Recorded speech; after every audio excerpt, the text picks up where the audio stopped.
আসসালামু আলাইকুম কিডস ক্রিয়েশনের বন্ধুরা, কেমন আছো? নিশ্চয়ই ভালো। একটা ছড়া বলি, পাখি পাকা পেঁপে খায়। পাখি পাকা পেঁপে, ছড়া বলতে পারছি না তো কি হয়েছে, আমরা তো আঁকতে জানি। চলো তাহলে এঁকে ফেলি একটা পাকা পেঁপে এবং তার কিছু অংশ। বন্ধুরা, প্রথমে আমরা কি করছি, পেন্সিল দিয়ে এঁকে নেব।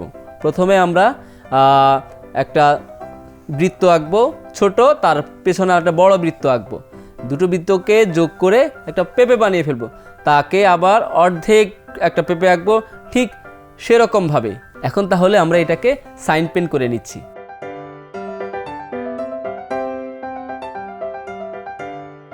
পেঁপে আঁকা শেষ, তাহলে এটাকে এখন রং করতে হবে।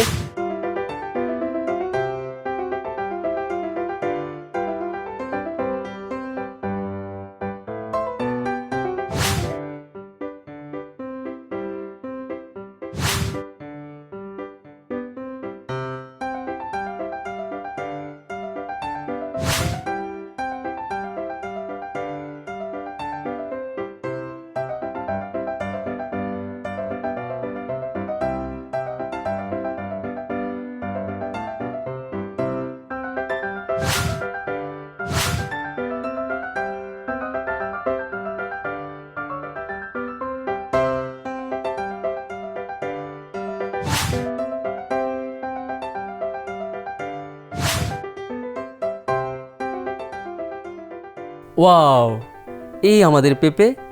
তাহলে এসো খেয়ে ফেলি। না, আঁকা পেঁপে তো খাওয়া যাবে না। তাহলে এতক্ষণ যারা ভিডিওটি দেখেছো সবাই লাইক করো, কমেন্ট করে জানিয়ে দাও, সাবস্ক্রাইব করে কিডস ক্রিয়েশন টেলিভিশনের সাথে থাকো, বন্ধুদের সাথে বেশি বেশি শেয়ার করো। আল্লাহ হাফেজ।